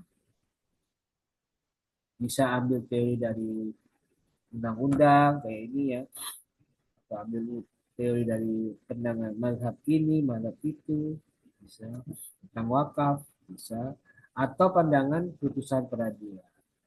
Hakim dalam memutuskan perkara yang seperti ini begini putusan mereka, maka itu bisa menjadi jurisprudensi. Ya. Anda bisa ambil dari situ. Yang penting semua analisis yang Anda gunakan nanti di dalam skripsi, rujukannya apa analisisnya, teorinya apa, pandangan prinsipilnya dari mana. Ini apa ini maksudnya? Jelaskan, harus ada footnote-nya. Seperti kayak gini ya. Ini juga harus ada footnote nih. Pandangan ulama yang berbeda tentang harta baitul mal. Mazhab Maliki dijelaskan ini Dari mana sumbernya? Ya, seperti itu ya. Catatan saya untuk saudara Rifki Nurwahyu Budi Utomo. Oke, selesai. Berikutnya yang kedua itu saudari Mawaria Az-Zahra. Ya, ini dia ya. Judulnya status anak luar nikah perspektif hukum Islam. Memang ada perspektif selain hukum Islam tentang anak luar nikah. Ada enggak perspektif melihat perspektif hukum positif? Ada enggak? Enggak ada. Ya berarti ini harus hukum Islam. Dan menurut saya kalau bicara status anak luar nikah itu lebih baik ya, lebih baik supaya karena kan sekarang sudah banyak itu skripsi yang bicara tentang status anak luar nikah. Maka saya sarankan untuk Mawaria untuk judul seperti ini buatlah studi kasus. Pandangan Anda melihat fenomena yang terjadi di masyarakat atau mungkin yang menarik kalau sampai jadi putusan pengadilan agama gitu ya. Jangan cuma ini doang, perspektif hukum Islam. Harus tadi kasus sebaiknya. Baik, berikutnya. Caranya apa ini? Ya, misalnya ada spasinya belum mengikuti aturan. Harusnya bukan satu ini. Harus gimana? Dua, ya, Mawaria, dua. Berikutnya catatan saya terkait footnote. Footnote nih, ini masih salah ini. Apa namanya? Amin Ma'ruf. Kebalik, Ma'ruf Amin. Jangan dibalik-balik ya, bukan daftar pustaka. Kalau daftar pustaka memang harus dibalik nama. Nama belakang ditaruh di depan. Tapi kalau untuk footnote atau catatan kaki, ya tetap normal nama biasa. Tidak dibalik-balik. Kemudian ini juga salah ini judulnya, cara menulisnya salah. Kemudian data bukunya, harusnya kotanya dulu, penerbitnya, kemudian tahun. Perbaiki dan lihat lagi buku berdepannya ya Mawaria. Biar membaca saya. Ini juga jurnal juga masih salah, footnote-nya salah ya. Terus ini nih, saya tidak boleh ada di dalam skripsi proposal. Saya, kita, kamu. Ganti dengan penulis atau peneliti. Sama kayak tadi tuh.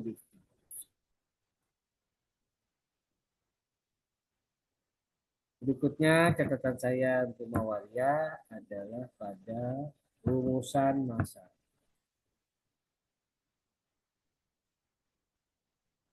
Apa saja nanti bagaimana implikasi hukum terhadap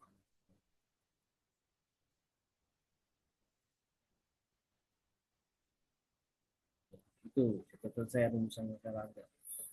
Kemudian pokoknya sama juga ya antara Rifki dan Mawaria ini sama catatan saya. Silakan nanti video saya ini dibaca, dilihat lagi ke bagian evaluasi saya atau review saya untuk saudara Rifki. Jadi Mawaria bisa lihat salahnya apa.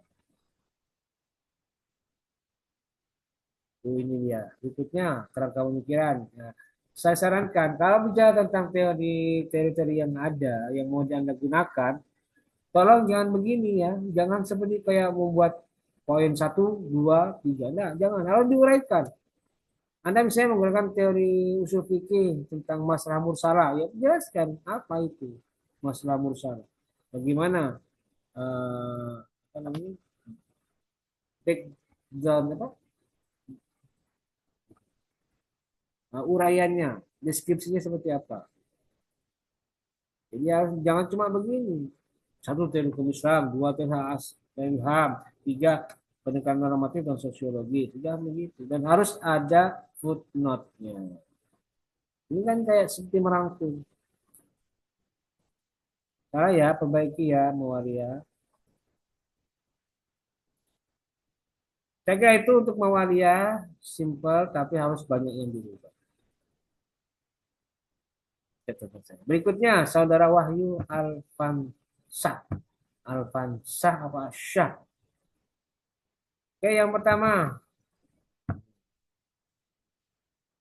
Yang pertama ini perhatikan. Huruf itu istilah asing apa istilah dari bahasa Indonesia? Huruf. Ini tentu saja istilah bahasa Arab, istilah usul fikih. Huruf itu ada yang bisa menjadi sumber hukum dalam Islam. Adat bisa diambil menjadi bagian hukum. Ada tradisi, kebiasaan. Nah, itu istilah Arab, istilah asing. Maka tulisannya bagaimana? Harus ditulis miring, saudara Wahyu. Ya. Dan harus konsisten ya. Dari sini judul sudah harus konsisten sampai selesai. Huruf kalau ditulis miring, semuanya huruf miring. Gitu. Harus konsisten. Berikutnya, nah ini dia. Bab 1 tidak boleh muncul di dalam proposal. Pendahuluan tidak boleh muncul. Dan itu menjadi hak prerogatifnya skripsi. Ya, bukan proposal. Belum menjadi skripsi ini. Berikutnya, spasinya. Ini masih 1,5. Harus diganti dengan 2 spasi. Berikutnya apa? Berikutnya menyangkut footnote ayat Al-Quran. Ayat Al-Quran ya. Mana kesalahannya? Tidak ada halamannya. Mana halaman berapa ini? Bukan. Ya, jangan tidak disebutkan. Harus disebutkan halamannya. Selanjutnya masalah rumusan masalah. Sama tadi, kalau tadi apa saja, sekarang untuk Wahyu mengapa ganti bagaimana. Bagaimana kepercayaan masyarakat Desa Binanga terhadap larangan menikah pada bulan Hafid? Ya, saya baca ulang. Bagaimana kepercayaan masyarakat Desa Binanga terhadap larangan menikah pada bulan Hafid atau bulan Cepit, ya? Bulan Dzulqa'dah, itu bulan Hafid. Ya. Dzulqa'dah. Kok Hafid ya? Karena diapit oleh bulan Syawal dan Zulhijjah sebagai bulan yang mulia dalam Islam. Dzulqa'dah. Ya, catatan saya buat Wahyu. Berikutnya Wahyu. Siapa?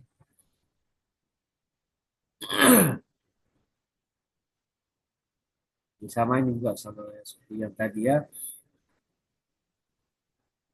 Jadi bisa cek dengan video saya untuk Hawa dan Rifki.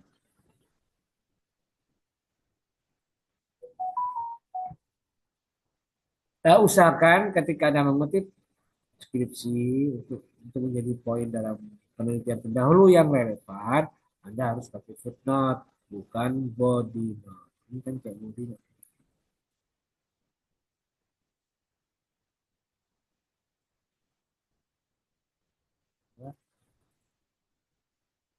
Kemudian kerangka pemikiran, teori-teorinya Anda uraikan.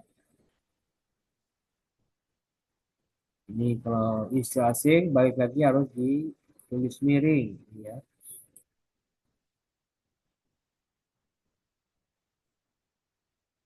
Ya itu ya untuk saudara Wahyu, singkat biar cepatnya.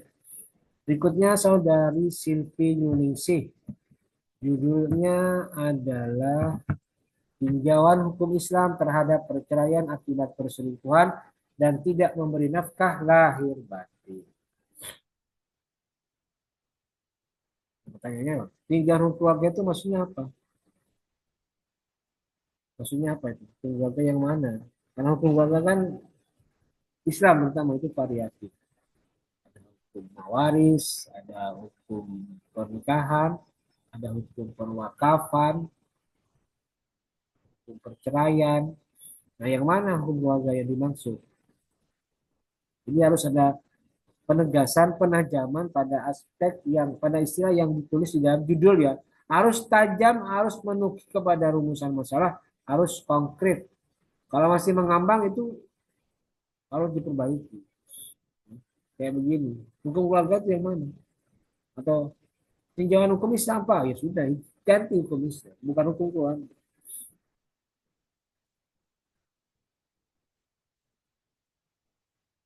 Oke, berikutnya catatan saya. Nah ini dia ini fatal ini.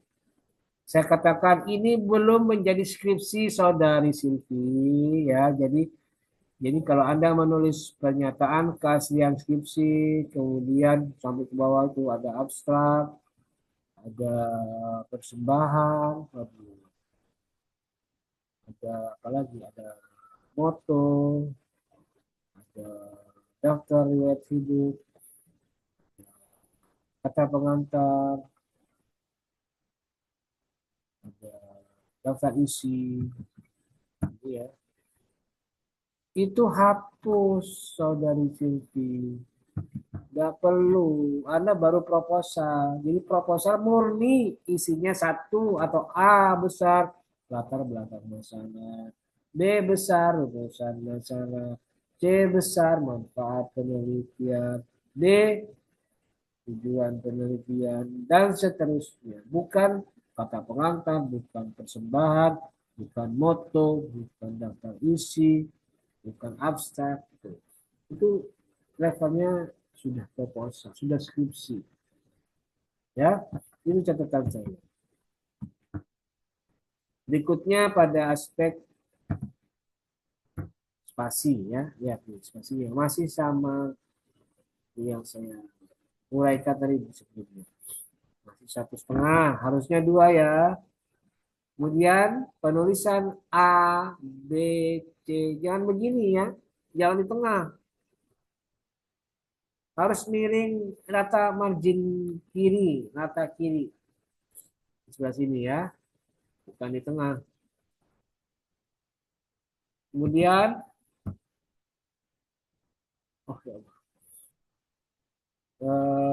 rumusan masalah, lihat. Tuh, banyak amat ya rumusan masalahnya. Gak usah banyak-banyak, 3 aja atau 2 saja. Jangan banyak-banyak. Dan tulisan apa, rumusan masalah apa, jangan apa. Karena jawabannya terlalu sederhana. Apa jawabannya? Iya. Kayak semacam quiz trivia gitu ya. Harusnya gimana? Ya, tulis kata bagaimana. Ya. Itu catatan saya buat rumusan masalah. Berikutnya catatan saya mengenai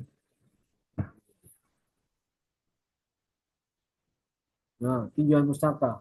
Pertanyaan saya, emang ada tujuan pustaka dalam proposal sesuai pedoman? Nggak ada. Harusnya apa? Harusnya yang mirip-mirip nih ya, mirip-mirip ya saya duga ini harusnya kerangka pemikiran. Ya, kerangka pemikiran. Pengertian perceraian, yang dasar hukum perceraian, kerangka pemikiran harusnya. Ini tebakan saya. Ya. Terus yang berikutnya, kalau memang Anda bicara teori, harus dikasih footnote saudari Silvi ya.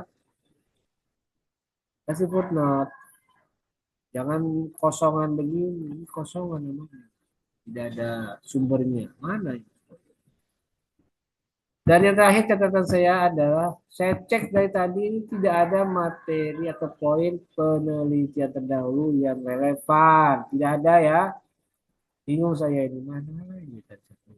Saya scroll, saya pansos, saya naik turun. Tapi catatan saya Anda masih luput menuliskan poin penelitian terdahulu yang relevan. Ini kayak bikin skripsi nih mah jadinya. 23 halaman Anda buat tuh ternyata semi skripsi. Salah namanya. Bukan itu. Yang mengenai agama tidak. Kok malah lari ke sana? Ya, itu ya tolong ya saudari Silvi perbaikannya seperti itu. Review saya seperti itu. Oke, berikutnya langsung lah biar cepat nih. Yang kelima, Muhammad Ridwan. Judulnya analisis gugurnya perkara dalam pernikahan poligami. Studi tulisan nomor 504 PA Serang. Oke. Catatan saya, Saudara Ridwan adalah pertama, spasi, spasi. Nah, masih 1,5 ya, harus 2 ya. Kedua, tidak ada pendahuluan dalam proposal, tidak ada pendahuluan, hilang.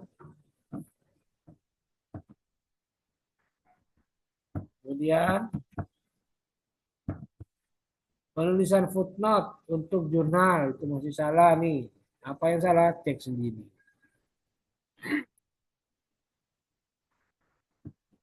Berikutnya catatan saya rumusan masalah. Rumusan masalah. Langsung ke depan ini cepat. Rumusan masalah, mana rumusan masalah? Nah ini. Ganti dengan apa menjadi bagaimana.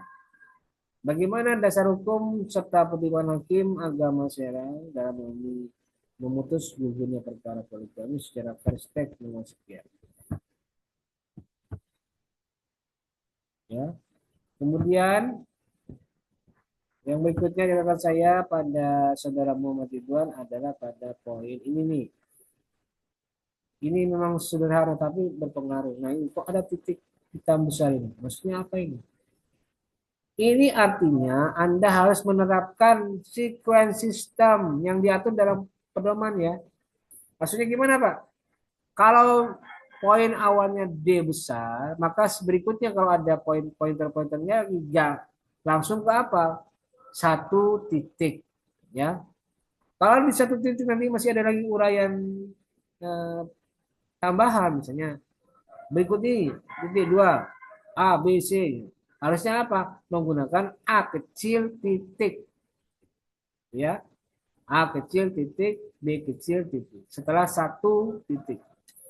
Nanti kalau ada lagi di bawahnya gimana Pak? Nah baru pakai tulisan 1 tanda kurung tutup. Begitu ya aturannya. Itu namanya sequence system. Nah Anda coba buka lagi pedoman. Bagaimana cara menulis patokan sequence system? Ini bukan titik besar begini ya. Ini banyak nih. Di sini juga ada, saya lihat nih. Panjang itu, ada titik besar. Nah, ini kayak gini. Ini harus jelas supaya tidak membingungkan baik oleh dosen, penguji ataupun mahasiswa yang membaca. Oke ya itu saudara Ridwan. Berikutnya Ilham Yusuf Damhudi. Judulnya Nikah Mut'ah di Indonesia. Analisis perbedaan pandangan ulama mazhab terkait keabsahan dan aspek sosial.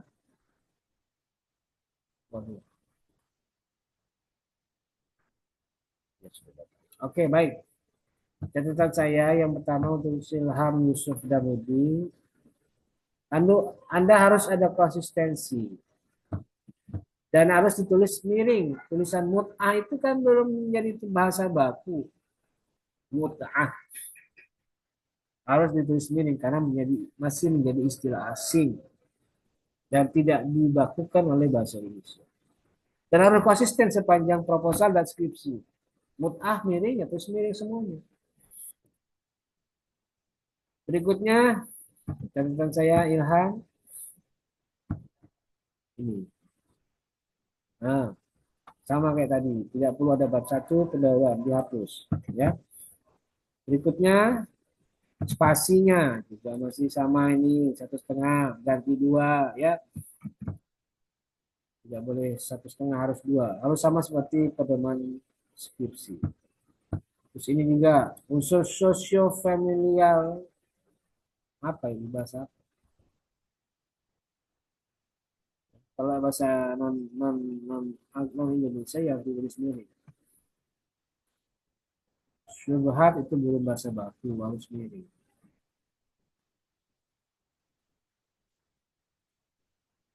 Berikutnya adalah pada penulisan istilah footnote jurnal masih salah, ini salah. Masih belum sesuai. Ya, ini salah ini. Baik ya, lihat di pedoman. Itu catatan saya untuk saudara Ilham. Berikutnya masih Ilham. Kita lihat di halaman 8. 8. 8 ya. Ayat. Benar nggak kira-kira menulis ayatnya? Footnote ayatnya. Footnote 6. Nah, ini salah ya, Saudara Ilham. Baca lagi buku pedomannya.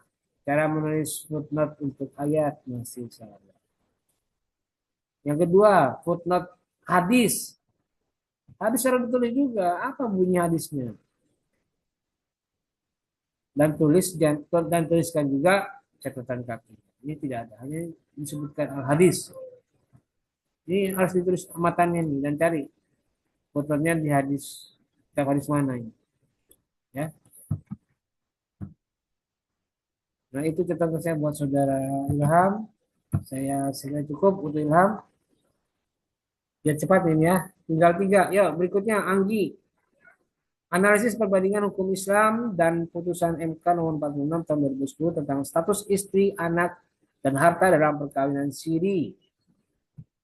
Saya tanya, siri itu bahasa baku atau tidak? Siri apa siri? Atau sirih? Saya tidak tahu tuh. Ada yang sering nulis siri biasa R1, siri R-nya 2, sirih. Malah ada yang tulis bahasa nikah sirih. Pakai sirih. Cuma mau miang, mau apa ya? Miang, kalau bahasa Jawa itu miang. Makan ya miang, kayak orang Papua itu.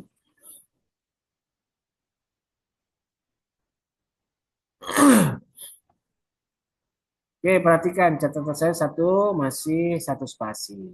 Ganti satu spasi menjadi 1,5 menjadi 2 spasi. Berikutnya penulisan footnote, lihat masih salah. Nah, buka data. Ini spasi apa ini? Footnote apa ini?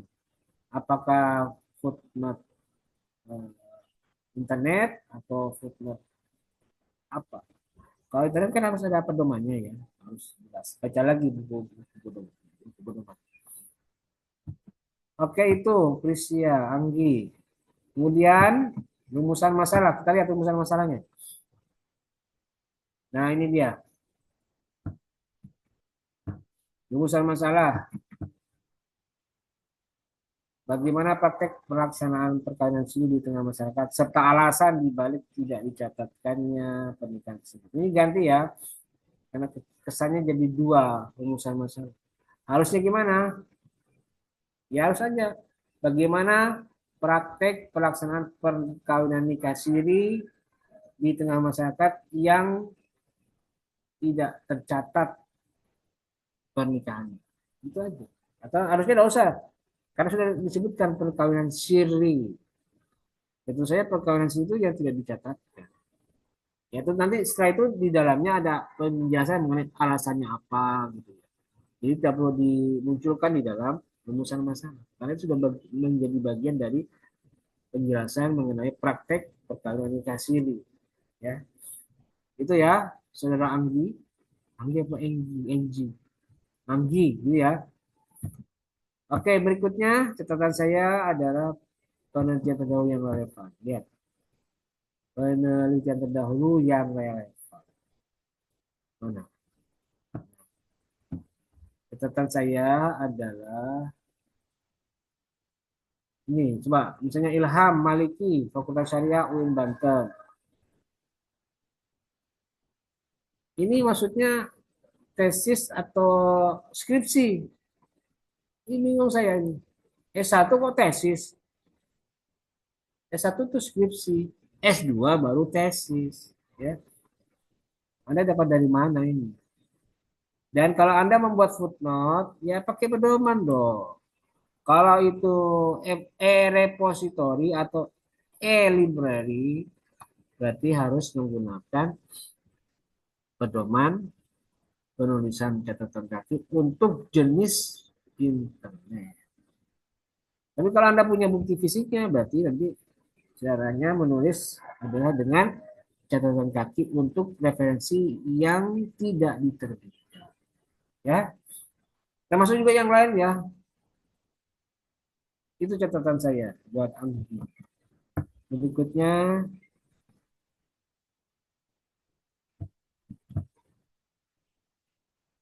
halaman 10. Tulisan kita ganti orang ke satu. Sama kayak tadi tuh. Masih ada muncul aja.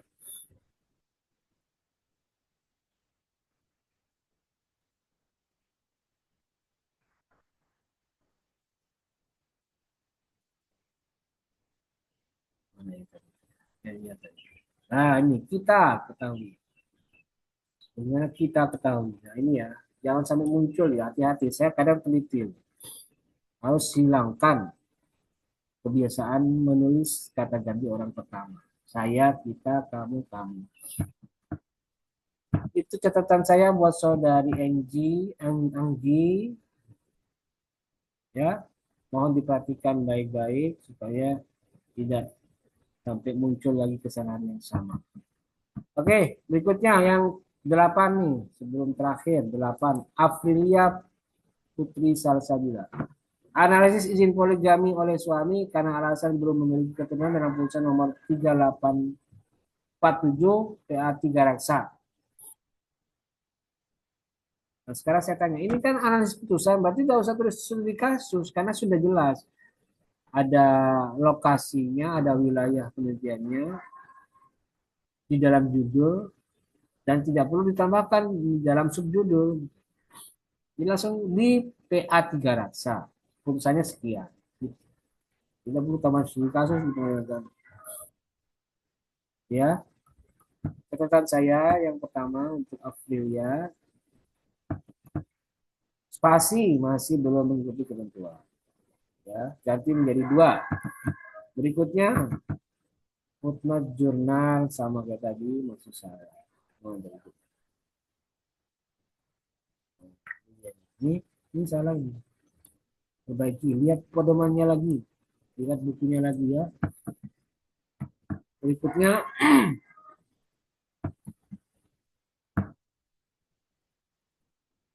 apa lagi? 11.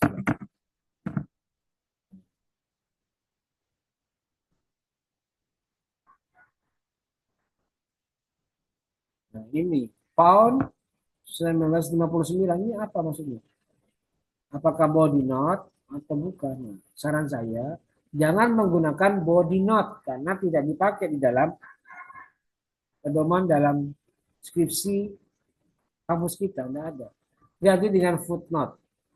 Mana footnote-nya yang bicara tentang teorinya Roscoe Pound dan Sacipto Raharjo teori hukum progresif. Mana? Tidak ada bukunya. Footnote-nya tidak ada. Harusnya Anda punya buku 2 itu. Karena Anda menggunakan standar teorinya mereka. Kalau bisa punya ya, cari bukunya. Buku Sacipto Raharjo itu banyak. Ada juga. Itu catatan saya buat Afrilia ya. Oke, cukuplah. Dan terakhir, Saudara Suhendri ini. Suhendri, peran mediasi dalam penyelesaian sengketa perceraian di pengadilan agama. Studi kasus di PA Agama, PA Sera, PA Pandeglang. Catatan saya yang pertama, Saudara Suhendri, spasinya, lagi spasi lagi, masih sama 1,5, ganti menjadi 2 ya. Berikutnya, ini footnote apa? Tidak jelas. Apa maksudnya ini? Ashari et al. Titik, koma, n titik, d titik. Apa ini? Apa? Saya juga bingung. Apa ini maksudnya? Di foto juga sama ini. Apa ini? Harusnya gimana, nak? Harusnya ya pakai footnote, catatan kaki, cara menulis catatan kaki ada di buku pedoman. Kan tinggal buka, Suhendri. Saya jadi bingung, ini maksudnya apa ya, Maya? Bingung saya ini mah. Body note atau apa ini? Dan tidak boleh pakai body note.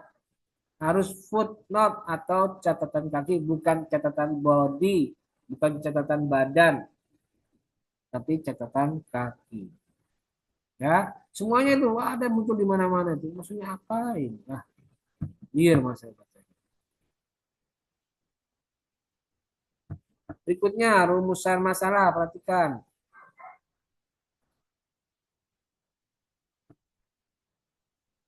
Enggak by redaksi, maksudnya apa by redaksi? Bingung. Berikutnya rumusan masalah nih. Yang saya mau koreksi adalah kalimat sejauh mana. Sejauh mana? Apa yang jauh? Bingung. Nggak ada pertanyaan sebagai sejauh mana. Sepanjang apa? Semudah apa? Nggak ada. Harusnya bagaimana? Ya harusnya bagaimana? Pertanyaan 5W1H itu how, why, when, what. Iya. Dan bagaimana Pak? Ya bagaimana peran mediator dalam membantu pihak untuk bersepakat dalam mediasi perceraian. Yang ini apa saja? Bagaimana faktor yang mendukung dan menghambat keberhasilan mediasi dalam perkara perceraian. Ya, bagaimana efektivitasnya gimana? Betul nggak? Ya, karena tidak ada bahasa Inggrisnya effectivity, tidak ada, berarti harus effectiveness, berarti keefektifan. Ya, karena memang bahasa Indonesia itu membuat ketentuan bahwa penyerapan bahasa dari bahasa asal itu harus mengikuti apa yang menjadi ketentuan dalam bahasa asal. Misalnya efisiensi, karena itu efisiensi ada itu bahasa Inggris, maka dialihkan dari bahasa Inggris jadi dibakukan dalam bahasa Indonesia menjadi efisiensi. Ya. Nah kalau efektivitas, ada nggak effectivity dalam bahasa Inggris? Nggak ada, adanya effectiveness. Berarti gimana? Keefektifan. Ini syarat apa? Harus diubah secara bertahap ya. Berikutnya terakhir, nah ini terakhir ya. Kerangka pemikiran langsung dah. Biar saya. Kerangka pemikiran. Pokoknya yang lain sama seperti sebelumnya, gitu aja dah. Nih, kerangka pemikiran nih. Apa nih yang janggal? Satu, tidak ada footnote. Terus tidak ada pandangan siapa. Ini pemikiran siapa? Apa Anda cuma ngarang sendiri? Ya, tak boleh. Anda baru S1 loh ya. Ingat, S1 itu harus banyak-banyak merujuk pada pemikiran orang lah. Atau teori sarjana yang relevan dengan materi atau dengan keilmuannya. Itu ya. Ini tidak ada nih untuk footnote-nya. Oke, itu saja ya buat evaluasi saya untuk saudara Suhendi dan juga untuk semuanya dari saudara Rifki, kemudian Mawaria Az-Zahra, kemudian Wahyu Alfansa, Silvi Yuningsih, Muhammad Ridwan, Ilham Yusuf, Anggi, Afrilia, dan Suhendi. Semoga bermanfaat dan mohon maaf atas keterlambatan pembuatan video karena saking banyaknya tugas saya, pekerjaan saya. Saya cicil, saya kejar satu persatu. Baik, terima kasih. Kita akan membahas lagi pada pertemuan kedua, pertemuan ke-13 untuk kelompok 2, kemudian pertemuan ke-14 untuk kelompok 3, dan pertemuan ke-15 untuk kelompok 4.